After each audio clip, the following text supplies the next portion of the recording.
Hey, how's it going, everyone? What is up, and welcome to that Arrow Season 2 Top 10 Moments I promised. Sorry it didn't get out on Wednesday, Thursday, or Friday.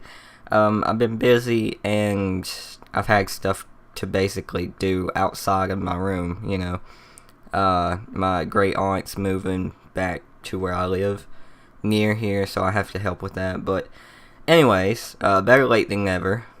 But this is my personal favorite top 10 moments of Season 2. On some other lists, you might see some of mine, but not in the right order, and some of mine might even not be in your order that you would like again. Some of mine may be in a stupid order, but this is how I'm going to rank them. So I want to go ahead and thank you guys for watching, and hope you enjoyed this video. So to start my list, my number 10 top moment from Season 2 is the Huntress returning. I don't think she's actually called the Huntress in the show yet. Like, no one is called their actual full superhero name in the show. But I don't even think hers is near there. But Helena Bertinelli returning to the show to try to track down her father again. It was just a great arc.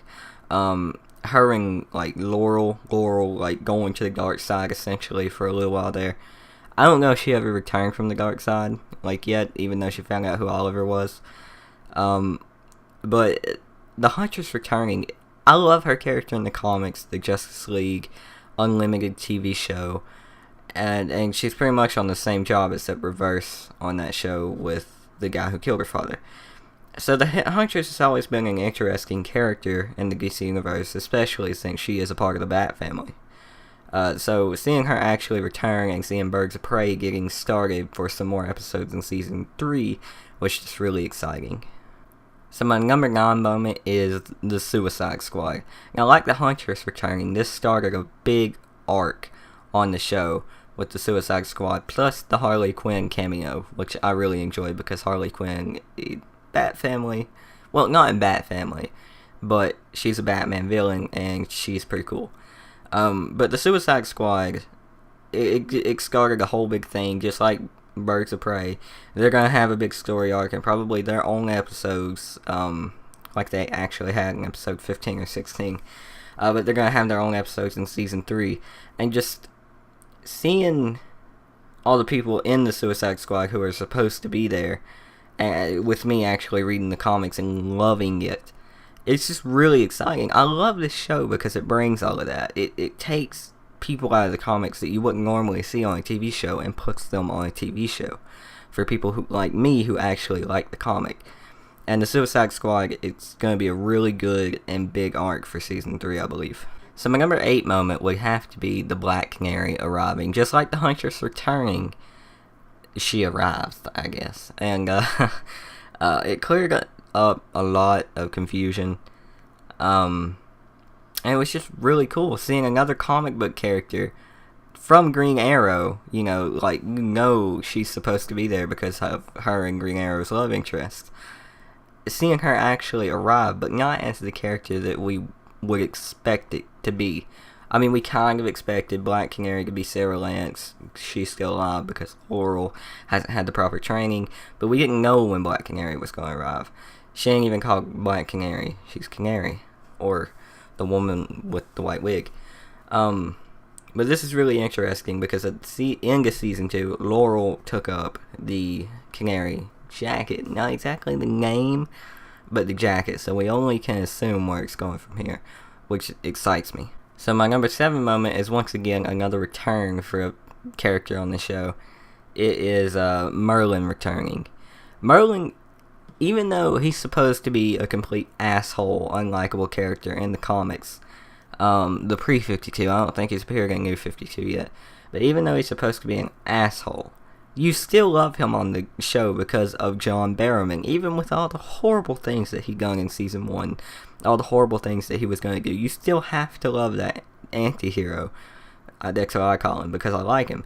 You still have to love him because of that actor, because he portrays him so good, and because he's not all evil. I mean, he is pretty damn evil, but he essentially wanted revenge, he just went about it the wrong way, I think. So my number 6 moment is the Flash cameos. Not Barry Allen's cameo, not yet, but the Flash cameos from episode 19 or 21, or it's 19 or 20. I think it was 19. But Caitlin Snow and Cisco Ramon, I think that's who they are, Vibe and Killer Frost. Their cameos on the show to try to help find the cure, and Slade actually attacking Star Labs for, I forget what it was. All this, 23 episodes, a lot of stuff tends to leave you. Sorry. But yeah, their cameos on the show was really good. I'm gonna love to see what they actually do in the Flash show and how they become their comic book characters. Because I am a Flash fan, and all this excites me.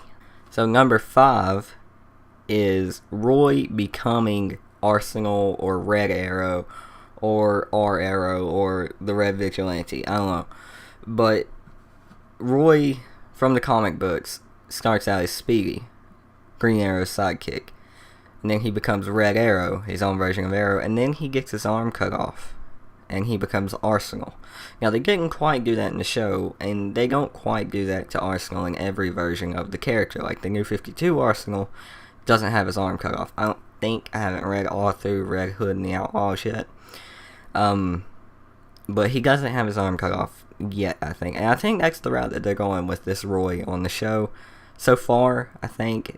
But him actually receiving his mask and becoming Red Arrow, pretty much he's going to be full-time in Season 3, since he doesn't have his one connection to the outer world that he actually cared about, which was Thea. He don't have her anymore. So, I'm really excited to see where he goes. So my number 4 moment would have to be the big fight and the big victory for Team Arrow at the end of Season 2. After overcoming Slade and his goons of Mirakuru field-raged psychopathic killers, seeing him actually win those 2 big fights, that one in that tunnel, and then actually beating the hell out of Slade after they cure him, it was so great, so satisfying, just after all the bad shit that Slade done this season. And I can't wait to see what they do with the Season 3 villain. Slade is going to be hard to overcome. Merlin was hard to overcome as a villain, but Slade done it, and he's going to be the one to beat for the rest of the series, I think. But they probably will do it somehow, because these guys who write this show are great. So my number 3 moment is Moira dying. Now, in episode 20, I think it was Moira's episode, basically. She was going to drop out of the campaign for mayor, but she got talked out of it. And then she's kind of getting brought back into Thea's life. Thea's getting less pissed, and they're going to be truthful. And then they get sidewinded by Slade right before the truth about Merlin comes out. So Ollie still doesn't know. But Moira, a lot of people don't like her, didn't like her character, and probably never will going back and watching the show, like, ever. But I was one of the people who did. Now, no one can understand her, because I don't think anyone is in her situation or was in her situation. And I get that, but she's so cool. I enjoy her character because she's the right amount of motherly love, person, and just the right amount of psychopath, fuck with me, you're gonna die. And I enjoyed that about her, and her ties with Merlin by Thea. And I was kind of disappointed that Merlin didn't come back to get Thea and avenge Moira's death, but So my number 2 moment is finding out that Oliver wasn't on the island the entire time right at the end of Season 2. He wasn't on the island the entire time. After his last big fight with Slade in the flashbacks, he wakes up in Hong Kong. And who brought him there? Amanda Waller. So this is really cool, actually. You actually get to see his ties with Amanda Waller and see what history they have. Plus, you get to get off that fucking forest-infested island for a little while in the flashbacks. I know a lot of people like those scenes, and I do too. So they've had the coolest scenes, some of them, of Season 2 and Season 1. Like meeting Deathstroke, Slade Wilson. But still, it is a good change of scenery and a new place with new characters, and I'm going to enjoy that. So my number 1 moment, you guys might not agree with me on this. This could have been a number 4 or number 5. But me being the Flash fan that I am, Barry Allen comes on Arrow. When I saw this in episode 8 and 9, well, episode 8, I think it was, I yelled with fangirl screams. Because Barry Allen, he is my favorite superhero. He is the second Flash. I don't know which Flash he'll be in this continuity, but he is the Flash, and he becomes the Flash in this season, on one of those episodes on Arrow, and it was just the best moment that any Flash fan could have ever asked for, ever. Plus, we got a show out of it. So, thank you, CW. But yeah, that was the best moment. Him and Oliver actually working together like their characters have in the comics before, even though sometimes, like in Brave and Bold comics, they were fighting, you know, like on the cover. I didn't actually get to read that because that's an old comic, but the cover says a lot. But yeah, those were my top 10 moments.